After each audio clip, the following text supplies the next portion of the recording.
Ya tenemos a nuestra siguiente invitada con quien justamente vamos a abordar este tema de las movilizaciones. Ella es la doctora Cecilia Velázquez, subcoordinadora de Pachacutic, a quien les damos la más cordial bienvenida. Ya la tenemos, me confirman, está ingresando. Doctora, ¿me escucha? Yo les escucho, ¿me escuchan a mí? Así es, doctora, la escuchamos muy bien. Perfecto. Muy buenos días Okay. y gracias por aceptar aquí la invitación en este programa, Los Especialistas. Pero bueno, vamos directamente al tema central y es que ustedes se mantienen en esas jornadas de movilización. Ha habido algunas agresiones también por parte de la policía, quien alega que en un estado de excepción no puede haber este tipo de manifestaciones. Muy buenos días a cada uno de ustedes y al Ecuador entero.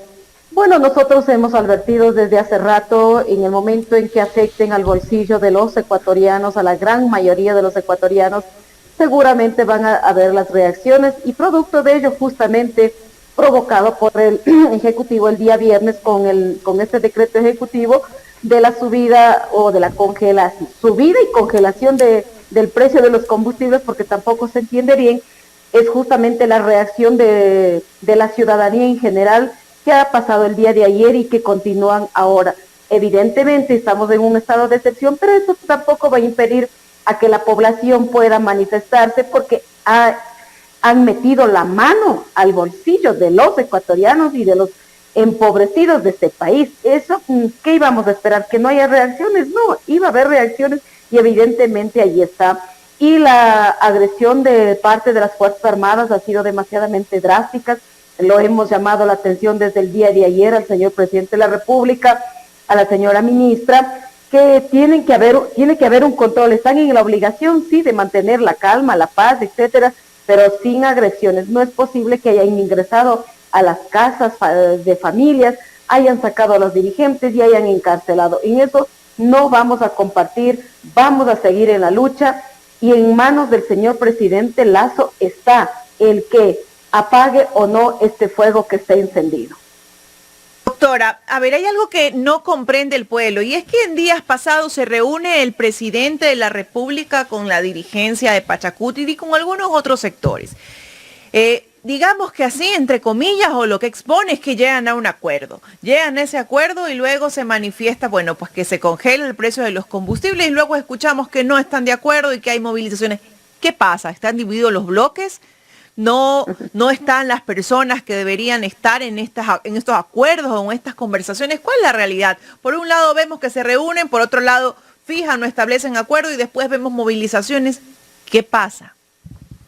A ver, vamos por partes. Primero, el movimiento Pachacutic, el movimiento indígena, la bancada del movimiento puede dialogar con el presidente, con cualquier otro ministro, siempre y cuando ese diálogo sea en función de los ecuatorianos, no en función personal, y es lo que ha hecho la dirigencia del movimiento y la bancada, al igual que lo hizo la organización nacional, la CONAIE, al igual que ha hecho el FUD, al igual que lo han hecho las diferentes bancadas y otras organizaciones sociales. Ahí yo no veo ninguna de las dificultades.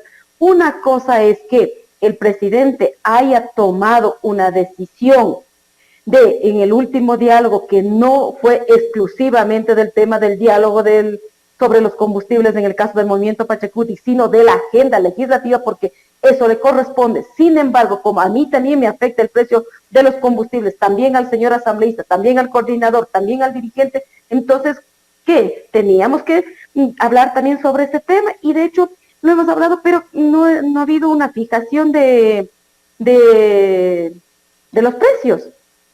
O sea, aquí hay una decisión bastante tramposa, con el perdón que utilizo este término, pero de parte del Ejecutivo. Lo único que se ha dicho es necesario congelar. Perdón que la interrumpa, para dejarle claro a la ciudadanía. Quiere decir que de forma unánime el presidente estableció ese precio, decidió congelarlo, ¿no fue un consenso? Unilateral, diría yo, no un consenso. Nosotros no hemos ido a acordar dónde está un papel firmado, no hay un acuerdo, nosotros no hicimos un acuerdo sobre el tema del precio, y además está claramente que los 4 meses anteriores venían dialogando con los señores del sector del transporte y acordaron en esos precios, dicho por los mismos señores directivos del transporte pesado. Entonces no nos van a endosar una decisión unilateral quizá del señor presidente de la República, pero en acuerdo con los transportistas, hayan fijado en este precio.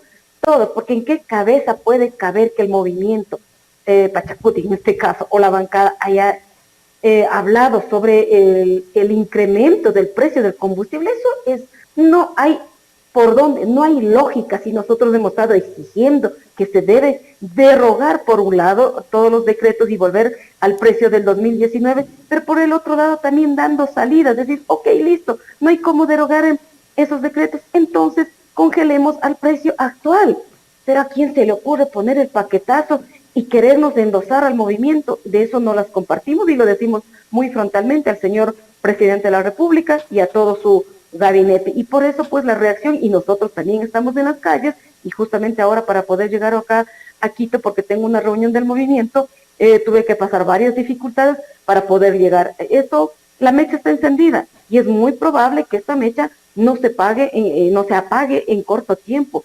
Y depende del presidente de la República derogar el decreto del día viernes.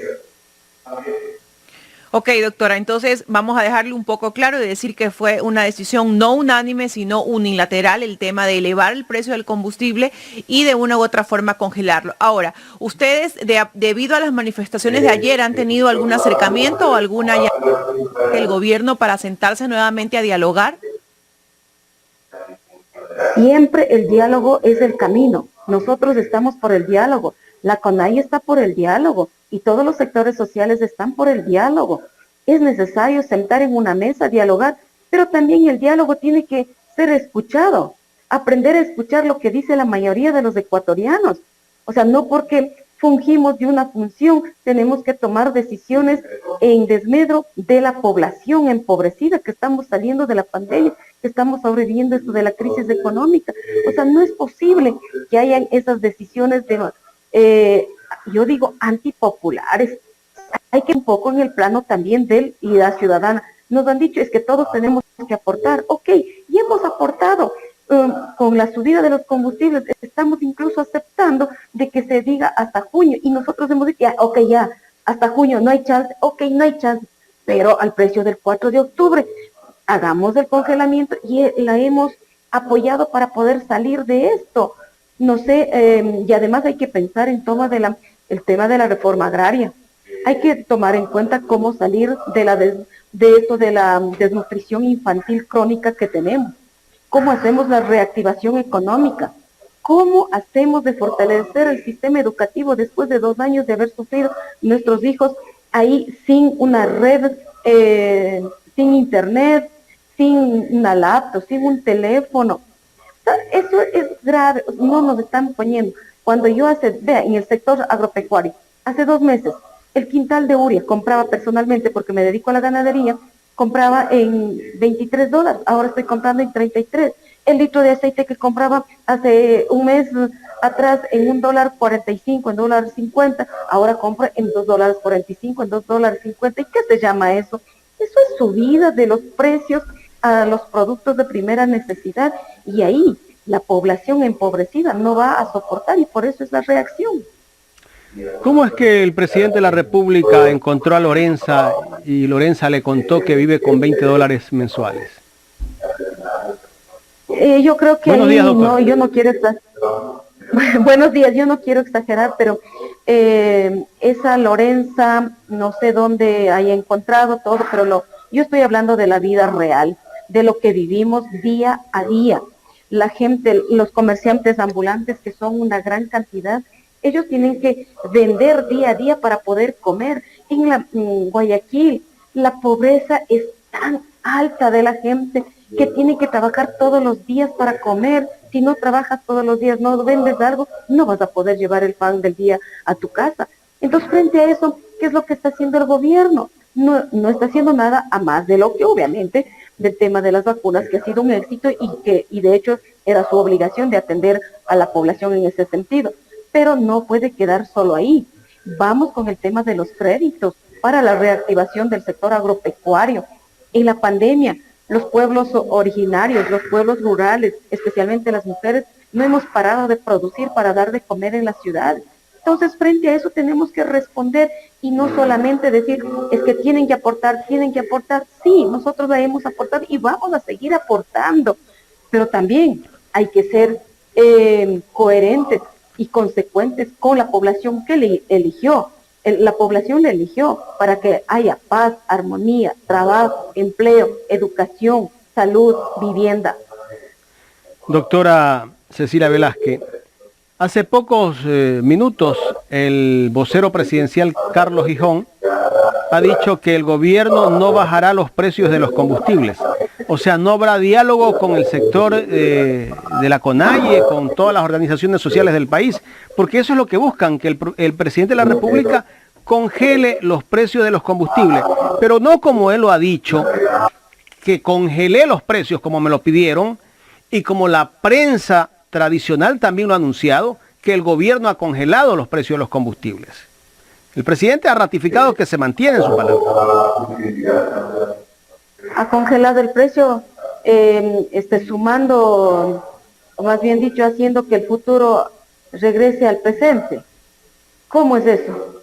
No, pues, o sea, presidente, yo creo que hay que ser serio con la población, pero bueno, queda en manos del señor presidente el de derogar o no derogar el último decreto ejecutivo del día viernes.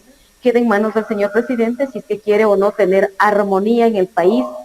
Queda en manos del señor presidente el que quiera o no generar empleo, generar trabajo, hacer una dinámica económica desde los territorios, porque ahí está la generación de empleo. Ya queda en manos del gobierno. Nosotros lo que sí estamos es dispuestos al diálogo, a escucharnos, a tomar decisiones de manera conjunta. Hagamos por el país, no por un dirigente o por una organización, hagamos por el país, porque esto del paquetazo hecho el día viernes 22 afecta a la gran mayoría de los ecuatorianos. Doctora, ese distanciamiento que había entre Pachacutic y la CONAIE hace algún tiempo atrás quedó a un lado. ¿Ahora se unificó la CONAIE con Pachacutic?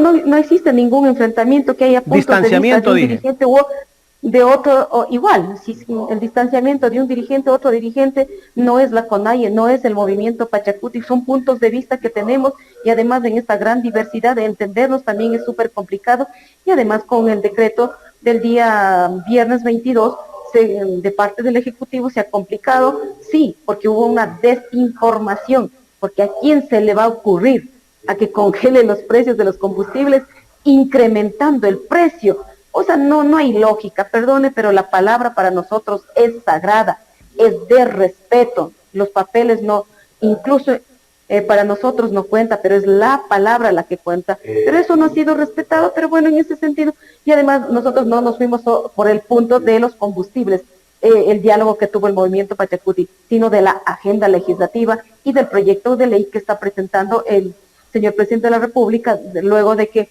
la Asamblea había devuelto el proyecto de ley creando oportunidades, a que en ese proyecto, para que no sean rechazados nuevamente y además para que el bloque pueda apoyar, tiene que ser coherente con las propuestas de campaña del presidente y con la exigencia que tiene la población ecuatoriana, como por ejemplo, no regresión de los derechos laborales, la reducción de los impuestos, de los créditos, recursos económicos para la reactivación económica, no expandir con la explotación minera ni petrolera en territorios de los pueblos y las nacionalidades, o donde existen fuentes de agua, en los humedales, etcétera. Estos fueron los puntos que se trató en esta reunión a través de mis compañeros.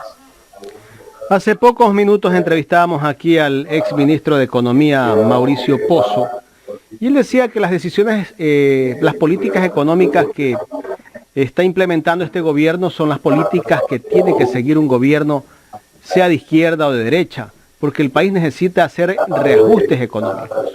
¿Cuál es su criterio con respecto a estas declaraciones que nos dio aquí en Ecuador en Directo? Sí, las reactivaciones, etcétera, está perfecto. Para los que más tienen que pagar más. Señores, ¿por qué tenemos que pagar un déficit que no es provocado por nosotros? los ciudadanos de a pie, los pueblos y las nacionalidades, el vendedor ambulante, el ama de casa, el estudiante. ¿Tenemos algo que ver en esto? No, es porque no han administrado bien este Estado. ¿Y quiénes han estado al frente? Los mismos de siempre y no han tenido coherencia con su pueblo. Sin embargo, somos los que aportamos todas las crisis económicas, aportamos los ciudadanos de a pie. O dígame, ¿qué deuda externa ha ayudado a solventar todo el déficit económico que tiene el Ecuador? Ninguno. Y ahora lo que hacen es seguir endeudando, y claro, que sigan pagando los empobrecidos de este país. No me parece justo, y de hecho hemos aportado en esta subida de los combustibles hasta el mes de septiembre, que estamos completamente de acuerdo, que hemos ayudado, pues es necesario también que se congele, pero si el presidente no quiere y creen que esa es la política que debe seguir, ¿y dónde queda pues la soberanía del país si vamos a seguir dependiendo de las políticas internacionales, de las políticas neoliberales, de las políticas del FMI, etcétera? ¿Dónde queda la soberanía del país? Y si es que quieren seguir ese camino, están en la decisión de ellos, pero la reacción del ciudadano de a pie no creo que calme ahora. Finalmente, doctora Cecilia Velázquez, el presidente de la República hace un mes o un poco más de días lo dijo en el seno de la ONU, que quería más mundo en el Ecuador y más Ecuador en el mundo, invitando a todos los empresarios extranjeros que vengan a invertir al país, porque hay más seguridad en el país ahora en su gobierno. Le pregunto yo a usted, este discurso que da el presidente Guillermo Lasso, ¿es un discurso coherente luego del escándalo donde involucra a él y a su círculo familiar de tener empresas offshore en paraísos fiscales? Vea, la esposa de César, no hay que parecer ser, sino hay que ser. En política también hay la ética y la coherencia. Hay que dar ejemplo para exigir al resto. ¿Cómo es que los empresarios o lo que sea van a invertir en el Ecuador cuando el empresario, el banquero de este país, saca sus recursos para no pagar impuestos? Y que también hay una deficiencia en el sistema del SRI de no recaudar de manera adecuada y técnica, y por eso existen tantas evasiones. Si no me equivoco, son 700 o 6.700 millones de dólares que el Ecuador pierde anualmente por la no recaudación. Vea, hay de dónde sacar plata. Lo que pasa es que entre ellos se tapan, disculpen que digan en estos términos muy populares, entre ellos se tapan, pero claro, al más inocente es el que sale cobrando, y nosotros inocentemente también seguimos pagando, pero hacemos patria con nuestro trabajo, con nuestra honradez. También hacemos todos los esfuerzos, pero los que administran este país no toman en cuenta y están expuestos a cumplir otras demandas, pero porque les favorece a ellos. Entonces aquí no hay moral, no hay ética para decir, vengan, inviertan, porque hay que decir, miren, vea cómo invierto, y miren yo cómo pago los impuestos, miren yo mis recursos tengo aquí y no he sacado a través porque tengo seguridad, porque le quiero a este país, porque queremos el desarrollo de este país. No creo que pueda hacer ese discurso porque no tiene la calidad moral. Doctora, quiero agradecerle por haber aceptado este diálogo aquí en Ecuador en Directo. Muchísimas gracias a ustedes y bendiciones. Gracias a la doctora Cecilia Velázquez, subcoordinadora de Pachakutik,